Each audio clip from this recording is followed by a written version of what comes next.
bonjour et bienvenue sur Medi 1 TV. Mes meilleures improvisations sont celles que j'ai le plus longuement préparées. Cette célèbre citation est de l'ancien Premier ministre britannique Winston Churchill.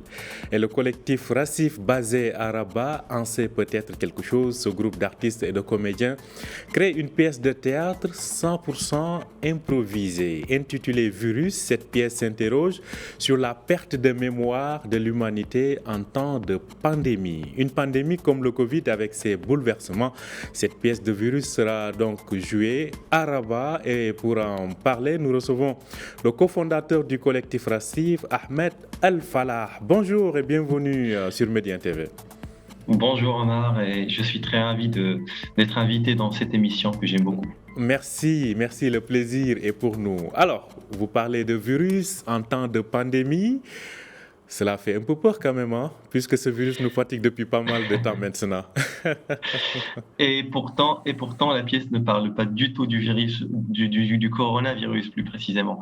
Ça pose d'autres questions. Le point de départ était quand même la pandémie, puisque ce concept a été créé pendant le confinement. Mais la pièce pose d'autres questions, et notamment la question principale, c'est quelle est la relation entre l'identité et la mémoire? Quelle est donc la question entre l'identité et la mémoire? Alors, je vous Exactement. repose la question justement, sur la base de vos improvisations. Quel lien avez-vous pu faire entre l'identité et la mémoire? Eh ben, tout d'abord, en fait, ça a commencé par une réflexion et par une lecture, en fait. J'étais en train de lire un livre d'un philosophe anglais qui s'appelle John Locke, et je suis tombé sur cette phrase: «La mémoire est au fondement de l'identité d'une personne». Et c'est là où j'ai commencé à questionner, en fait, ce sujet de l'identité et sa relation avec la mémoire. Et j'ai lié ça, en fait, avec tout ce qu'on a vécu pendant la pandémie, durant laquelle on a été privé de beaucoup de choses. On n'a pas pu voir nos proches pendant longtemps, on n'a pas pu travailler, hein. Petit clin d'œil aux artistes qui n'ont pas pu travailler malheureusement pendant 2 ans, même un peu plus. On n'a pas pu penser aussi, puisque la pensée unique a pris le dessus, et j'ai poussé moi-même le concept un peu plus loin, et je me suis dit: «Et si on nous privait de quelque chose de beaucoup plus intime, de beaucoup plus fondamental, à savoir la mémoire?» Et c'est comme ça que je suis arrivé un petit peu à l'idée de ce spectacle. Et c'est une question que je me suis posée: «Est-ce qu'on peut avoir la même identité sans la mémoire?» Voilà, Est-ce qu'on peut avoir la même identité sans mémoire? Alors, j'imagine que la exactement. réponse coule de source là aussi. Alors, en fait, si vous voulez, notre rôle d'artiste n'est pas de c'est pas de ramener des réponses, mais plutôt de poser des questions. Poser des questions. Sinon, nos spectacles seront moralisateurs, et c'est pas ce qui nous intéresse chez Racif, en tout cas. On ne veut pas donner de leçons aux gens, mais on veut plus les pousser vers une réflexion plus profonde. Alors, il y a une particularité, comme on le disait depuis tout à l'heure, c'est que vous improvisez à 100% cette pièce, c'est-à-dire la même pièce peut être jouée différemment en fait, et vous impliquez le public. Comment, mais quand même, entre guillemets, quel prérequis ou bien quelle base mettez-vous en place avant de pouvoir dérouler de façon improvisée? Alors, si vous voulez, cette pièce a un point de départ, et le point de départ, c'est un synopsis que j'ai créé. En fait, la pièce se passe dans un monde post-apocalyptique où une pandémie fait rage, justement. Et une pandémie, j'ai imaginé qu'elle a tué une grande partie de l'humanité. Un scientifique, un personnage scientifique ou la scientifique, a pu synthétiser un antidote qui peut protéger un groupe de volontaires. Résultat du compte, il y a eu un effet secondaire sur cet antidote, c'est une perte totale de mémoire chez ces volontaires-là. Donc, ce qui est intéressant de voir, et ce qu'on développe nous sur scène, c'est à quel point cette nouvelle identité qui se créera, sans mémoire, ressemble ou pas à celle qu'on a aujourd'hui. Alors, et sur la base de ces improvisations, et sur la base vous êtes dans le suggestif si je vous comprends bien, selon vous, finalement, après cet antidote, une mémoire effacée, par la suite une sorte de régénérescence. Cela nous a mené où? Alors ça, c'est la magie de l'improvisation. Parce que, comme je vous ai expliqué, en fait, les représentations sont uniques et ça dépend vraiment de l'inspiration des comédiens sur scène. Donc, la pièce peut traiter n'importe quel sujet, ça peut partir donc sur beaucoup d'enjeux très très différents. Donc ça, on le laisse à l'improvisation et aussi aux propositions du public, puisqu'on inclut le public dans la création improvisée de ce spectacle, puisqu'on lui pose des questions pendant la représentation et en fonction de ses réponses, l'écriture improvisée prend des trajectoires différentes. Mhm. Alors, quand je vous vois dans ce contexte de pandémie avec cet antidote, on pense notamment au vaccin.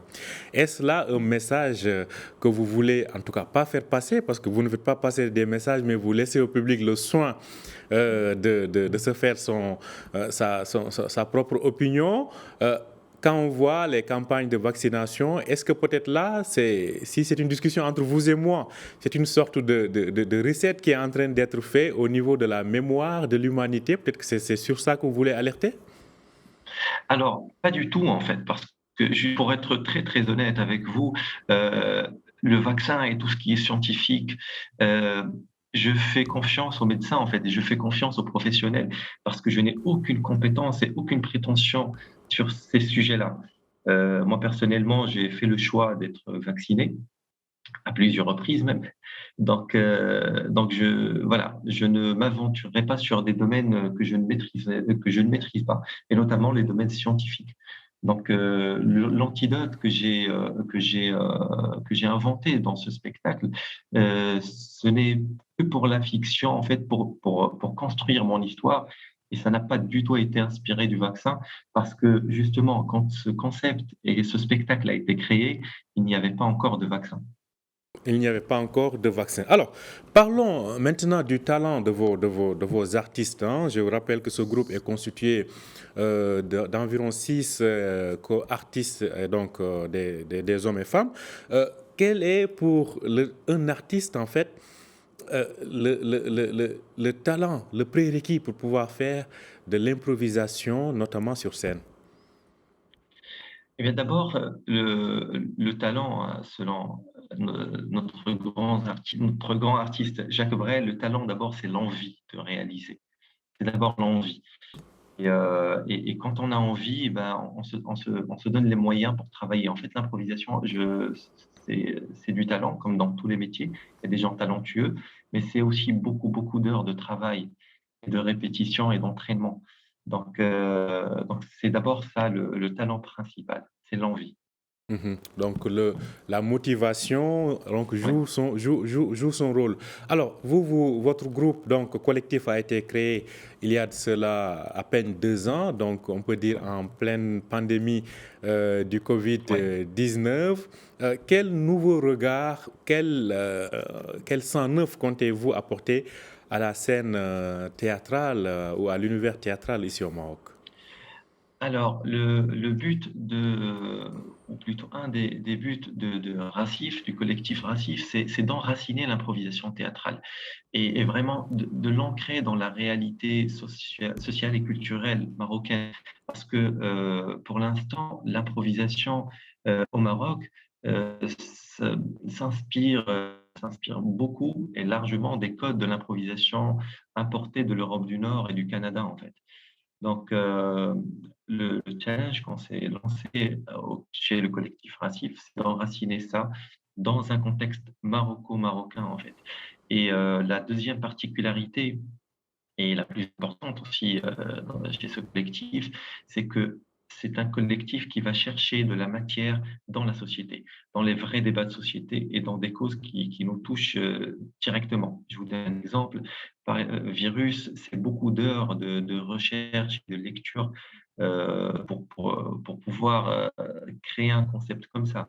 Notre prochaine création qui parlera des masculinités toxiques et des masculinités positives, c'est avant d'arriver à la scène, on va partir en résidence pour travailler sur beaucoup de rapports, de beaucoup d'ONG qui parlent et qui travaillent sur le sujet. On organisera des cercles de parole avec des femmes concernées et des hommes aussi concernés. On tire cette matière vraiment de la société et des gens concernés par ça. Mhm. Alors, vous avez reçu certaines distinctions donc, au niveau international. De quel type de distinction s'agit-il? Alors, j'ai déjà participé à beaucoup de matchs d'improvisation il y a de cela quelques années, dans pas mal de pays en Europe, que ce soit en France ou en Belgique.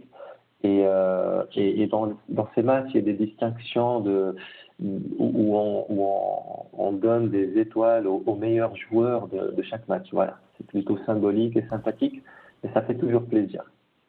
Mhm. Donc, c'est plutôt donc, des distinctions symboliques, mais en tout cas, quand même, qui en disent long sur tout le potentiel, en tout cas, de votre manière de faire, à savoir l'improvisation. Mais se pose aussi une autre question.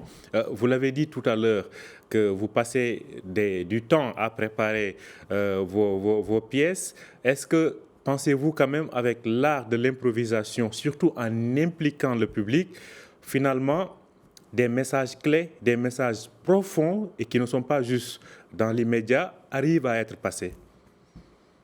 Alors, en fait, quand on fait de l'improvisation, plutôt, on improvise, mais on ne s'improvise pas improvisateur, si vous voulez. C'est beaucoup d'heures de travail et d'entraînement. Après, quand on travaille sur des thématiques aussi profondes que la mémoire, l'identité, les masculinités toxiques, c'est beaucoup d'heures de recherche et de partage entre moi et mes comédiens, puisqu'on doit s'imprégner en fait de ces sujets-là. On doit bien les comprendre, on doit faire beaucoup de lectures et un grand travail de documentation pour qu'on soit vraiment dedans. Voilà, comme ça l'improvisation ne part pas sur une légèreté un peu fade, mais que ça soit plus consistant. C'est un peu le challenge qu'on se lance à chaque fois. Mhm. Alors, parlez-nous des personnes qui constituent votre collectif et notamment les différentes actions que vous menez. Alors, pour ce projet Virus, il y a des comédiens de différents horizons. C'était un... Finalement, on s'est retrouvé avec plusieurs nationalités déjà dans le groupe. Il y a des Marocains, des Franco-Marocains, un Belge et un Tunisien. Donc c'est beaucoup de personnes qui viennent vraiment de différents horizons avec différentes expériences dans le théâtre. Et le mélange de ces expériences et de ces énergies, et de ces identités différentes aussi, a donné plus de richesse que je pensais à ce projet. Mhm. Alors, je rappelle que donc votre pièce sera jouée donc demain samedi, donc soir à Rabat à la salle Malraux. Alors, cela dit, en dehors du Virus, qu'est-ce que vous préparez d'autres choses? Alors, on est déjà en train de travailler sur la prochaine création, qui sera une pièce de théâtre improvisée aussi, qui s'appellera En est mal. C'est un spectacle qui sera porté par deux comédiens, hommes sur scène, et qui parlera de masculinité toxique. Voilà, donc après Virus, on va rentrer en résidence, comme je vous ai dit, pour travailler sur de la documentation, pour vraiment comprendre le sujet et bien le cerner. Et après, on organisera des cercles de parole avec des femmes et des hommes qui ont été directement touchés par ce sujet-là. Merci à vous, Ahmed Al-Falah. Je rappelle que vous êtes le cofondateur du collectif Racif. Donc, vous jouez des pièces de théâtre basées sur l'improvisation. Et je le rappelle, demain, vous produisez donc à Rabat, à la salle Malraux. Merci d'avoir accepté notre invitation. Merci à vous. Tout le plaisir est pour moi. Plaisir partagé. Merci à vous aussi de nous avoir suivis. Je rappelle que vous pouvez retrouver cet entretien sur notre site www.mediennews.com. Bonne journée, bon week-end sur Médien TV.